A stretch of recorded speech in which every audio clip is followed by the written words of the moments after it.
Hello class. आज हम जो टॉपिक पढ़ने वाले हैं वो है इशू ऑफ शेयर्स का एक और पार्ट जिसको हम बोलते हैं कॉल्स इन एडवांस। इससे पहले हमने जो सीख लिया था वो सीख लिया था फोरफीट कैसे करना है, कॉल्स इन एरर की क्या एंट्री होती है और रीइशू की क्या एंट्री होती है। ये भी एक छोटा सा पार्ट है, बाय चांस क्वेश्चन में आ जाए तो ये हमें करते आना चाहिए। अब ये कॉल्स इन एडवांस क्या होता है?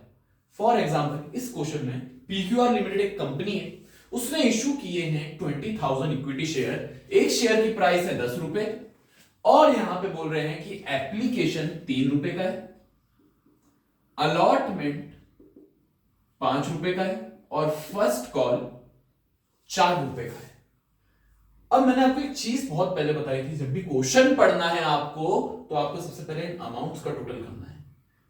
3 और 5 8, 8 और 4 12। शेयर तो 10 का था पर इनका जब मैं टोटल कर रहा हूं तो ये हो रहा है 12। शेयर 10 का है, टोटल 12 का है, मतलब ये जो 2 रुपए एक्स्ट्रा, ये क्या है? प्रीमियम। तो ये 2 रुपए है एसपीआर। ये चीज आप हमेशा याद रखिएगा। अब यहां पे बोला जा रहा है आगे कि एक रमेश नाम का एक शेयर होल्डर है जिसके 2000 शेयर्स हैं और इसने पे कर दिया है call money along with allotment. मतलब इसने फर्स्ट कॉल का पैसा सीधा किसके साथ दे दिया है? अलॉटमेंट के। ज्यादा रही आ रही थी भाई साहब को, ज्यादा पैसा था तो उन्होंने बोला आप एक काम करो, आप फर्स्ट कॉल का पैसा सीधे हम अलॉटमेंट में ले लो, मगजमारी हटाओ। तो अब इस केस में क्या जनरल एंट्री बनेगी? यहां पे हम एक बार शुरू से जनरल एंट्री करके देखते हैं।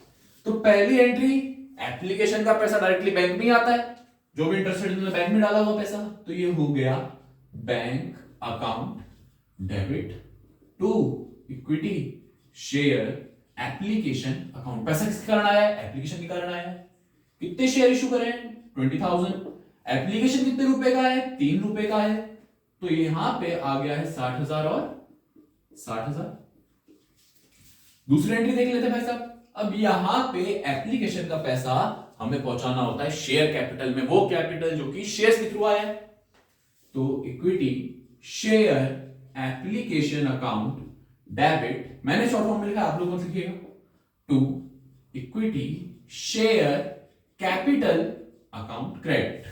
कितना? 60,000 आया था, 60,000 पहुंचा दो, बढ़िया। तीसरी एंट्री क्या बनेगी? एप्लीकेशन का पैसा ले लिया, अब हमें लेना है अलॉटमेंट का पैसा। तो क्या लोग आगे से देने वाले? नहीं, हमें उनको बोलना पड़ेगा कि लाओ भैया अलॉटमेंट का पैसा दो। इसे बोलते हैं ड्यू करना। मैंने आपको बताया था ये 2 एंट्री के बाद सारी एंट्री रिवर्स चलने वाली है, पहले शेयर कैपिटल वाली फिर बैंक वाली।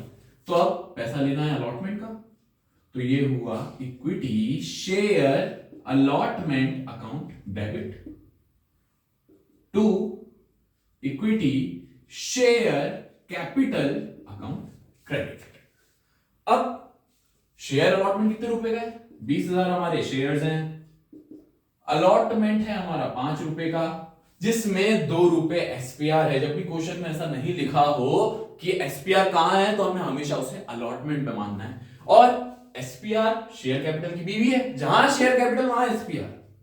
शेयर कैपिटल क्रेडिट हुआ है तो एसपीआर को भी क्या कर दो, बढ़िया, क्रेडिट। एसपीआर हमने देखा 2 रुपए का है। 5 में से अगर 2 रुपए प्रीमियम है तो 3 रुपए का होगा शेयर कैपिटल, जो उसकी ओरिजिनल प्राइस थी 1 लाख रुपए। अब यहां पे 20,000 इंटू 2, 40,000 तो प्रीमियम का आया, 60,000 शेयर कैपिटल का आया। क्लियर? आगे बढ़ते हैं। चौथी एंट्री क्या होगी? अब हमें अलॉटमेंट का पैसा लेना है और यहीं पे जो भी क्वेश्चन का अगला पार्ट है वो है कि रमेश ने कॉल का पैसा सीधे अलॉटमेंट के टाइम पे दिया है। मतलब जब हम अलॉटमेंट का पैसा रिसीव कर रहे थे उसी के साथ रमेश ने फर्स्ट कॉल का भी पैसा दे दिया है। तो अब इस केस में क्या एंट्री बनती है देख लेते हैं। तो बैंक अकाउंट तो हो गया हमारा डेबिट, क्योंकि ऑब्वियसली बात अलॉटमेंट का पैसा हमारे बैंक में ही आएगा। किसके कारण आया था पैसा है बैंक में? To equity share allotment account credit. क्या सिर्फ इसमें अलॉटमेंट का ही पैसा आया था? नहीं, यहां पे रमेश ने फर्स्ट कॉल का भी पैसा दे दिया है। मतलब बैंक में एक हिस्सा तो आया अलॉटमेंट का और जो दूसरा पैसा आया है वो आया है कॉल मनी का। और जब भी कॉल का पैसा एडवांस में आता है, जब भी कॉल का पैसा एडवांस में आता है तो उसको हम बोलते हैं calls in advance. Calls in advance account, ये भी हो गया है क्रेडिट। शेयर अलॉटमेंट से कितना आना था? 1,00,000। तो रमेश का कॉल मनी कितना आया होगा? यहां पे मैं ले लेता हूं रमेश के जो शेयर्स हैं वो थे 2,000 शेयर। फर्स्ट कॉल 4 रुपए का था, मतलब उसने 4 रुपए दिए थे फर्स्ट कॉल के एडवांस में। तो ये एक्स्ट्रा जो पैसे दे चुका है, जो ये एडवांस पैसा दे चुका है, ये दे चुका है 8,000। मतलब इसने फर्स्ट कॉल इसका 8,000 का बन रहा था, इसने वो 8,000 सीधे सीधे अलॉटमेंट के साथ दे दिए हैं। 1,00,000 तो आया अलॉटमेंट का, 8,000 आया फर्स्ट कॉल का। तो इन टोटल बैंक में कितना आ गए? दोनों को ऐड कर लेते हैं, 1,08,000। अब पांचवी एंट्री और कर लेते हैं। इन दो एंट्री के बाद रिवर्स में चलता है पैटर्न, पहले ड्यू फिर रिसीव। अब वापस से हम ड्यू करेंगे फिर रिसीव। ड्यू की एंट्री में हमेशा शेयर कैपिटल अकाउंट क्रिएट होता है। अब हमें ड्यू किसको करना है? अलॉटमेंट भी ले लिया, अब हमें लेना है फर्स्ट कॉल। तो क्या लोग डायरेक्टली देंगे? नहीं, हमें उनसे मांगना पड़ेगा। ड्यू करते हैं चलो। तो यहां पे हमें लेना है इक्विटी शेयर फर्स्ट, और ये आखिरी कॉल है तो first and final call account debit to कहां पहुंचाना है पैसा? Equity share capital account credit. कितना रुपए लेना हमें? यहां पे 20,000 शेयर थे और फर्स्ट कॉल है 4 रुपए का, तो यहां पे हमें लेने 80,000 रुपए। 80,000 के जूते हैं, 80,000 के। चलो प्लस का स्क्रीनशॉट ले लीजिएगा।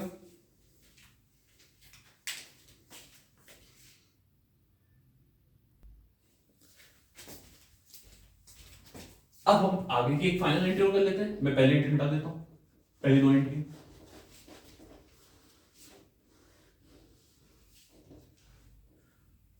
अब हम फर्स्ट कॉल को ड्यू कर चुके हैं, अब ड्यू के बाद हमें करना है रिसीव। तो 6 जो हमारी एंट्री बनने वाली है, जब भी हम रिसीव करते हैं तो पैसा आता है बैंक अकाउंट में। तो बैंक अकाउंट तो हो गया हमारा डेबिट। किसके करना है पैसा? To equity share first call account. अब एक मिनट, यहां पे फर्स्ट कॉल कितने रुपए लेने थे हमें? 80,000 लेने थे।